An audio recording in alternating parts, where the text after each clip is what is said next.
আজকে আমি সন্ধ্যার নাস্তায় করব ফুচকা। ফুচকা করার জন্য আমার লাগবে আলু, ডিম, পেঁয়াজ, কাঁচামরিচ এবং কিছু মশলা, ফুচকা, লেবু ও তেঁতুল। তো আপনারা দেখতে থাকুন আমি কিভাবে ফুচকাটা করি। প্রথমে আমি আলুটা সিদ্ধ করে নেব। আলুটা সিদ্ধ করার জন্য চুলার উপরে আমি প্রেসার কুকার বসিয়ে দিলাম। এরপরে দিয়ে দেব আলু এবং আলুর সাথে আমি ডিমটাও সিদ্ধ করে নেব। প্রেসার কুকারে দেওয়ার কারণ হলো তাড়াতাড়ি ডিম এবং আলুটা সিদ্ধ। এখন এর ভিতরে দিয়ে দেব জল।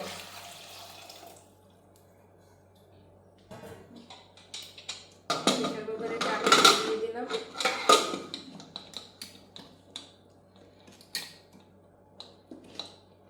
এখন আমি 3-4 মিনিটের জন্য চুলার উপরে প্রেসার কুকারটা এখন আমি 3-4 চুলাটা জ্বালিয়ে নিলাম। 4 মিনিটের জন্য আলুটা সিদ্ধ হতে থাক।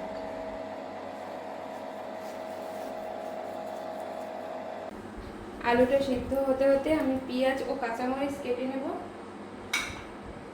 আমি তেঁতুলটাও গুলিয়ে নেব। তেঁতুলটা গলানোর জন্য আমি দিয়ে দেব গরম জল। গরম জল দিলে তেঁতুলটা তাড়াতাড়ি গলে যায়। তেঁতুলটা গোলানো হচ্ছে। আমি ফুচকায় টক বানানোর জন্য তেঁতুলটা ভিজিয়ে নিলাম। আলুটা আমার সিদ্ধ হয়ে গেছে।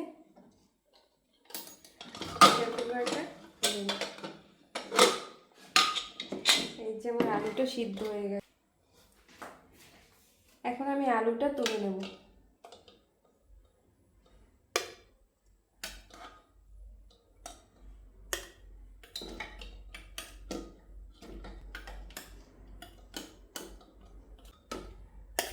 আলু আর ডিমগুলো আমি তুলে নিলাম। এখন ছুলে নেব।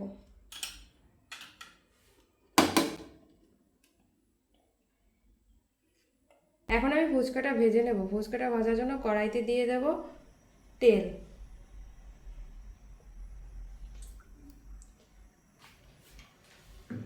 তেলটা গরম হলে আমি একে একে ফুচকাগুলো ভেজে নেব।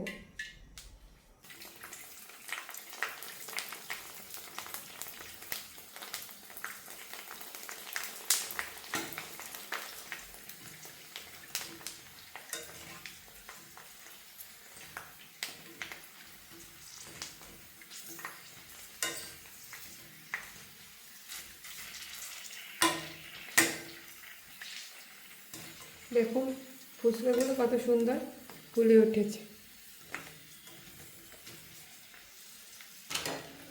এখন একটা ঝুড়িতে আমি ফুচকাগুলো তুলে নেব। এই যে দেখুন ফুচকাগুলো কত সুন্দর করে ভাজা হয়েছে। এখন এই তেলে আমি বাকি ফুচকাগুলোও ভেজে নেব।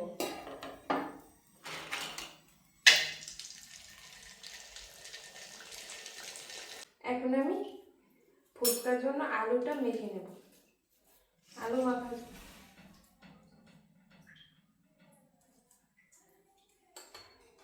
মাখার জন্য আমি এখানে নেব কুচানো পেঁয়াজ,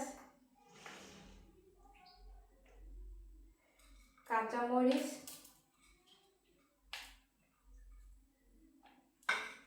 স্বাদমতো লবণ। এখন দিয়ে দেব কিছু চটপটি মশলা। এখন আমি এটা সুন্দর করে মেখে নেব।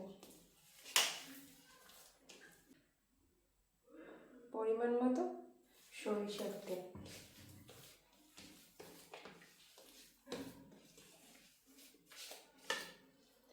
আলুটা আমার মাখানো হয়ে গেছে।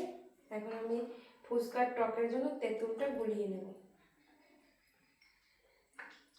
তেঁতুলটা গোলানোর জন্য আমি এখানে দিয়ে দেব কাঁচামরিচ,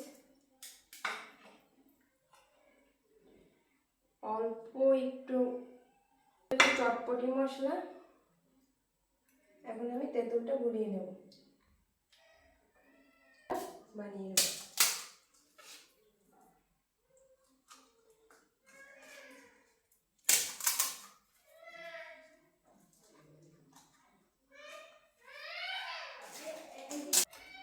আমার এই ফুচকা বানানোটি যদি আপনাদের ভালো লেগে থাকে তবে লাইক করবেন, কমেন্ট করবেন, সাবস্ক্রাইব করবেন, সবসময় আমার পাশে থাকবেন। সবাইকে ধন্যবাদ।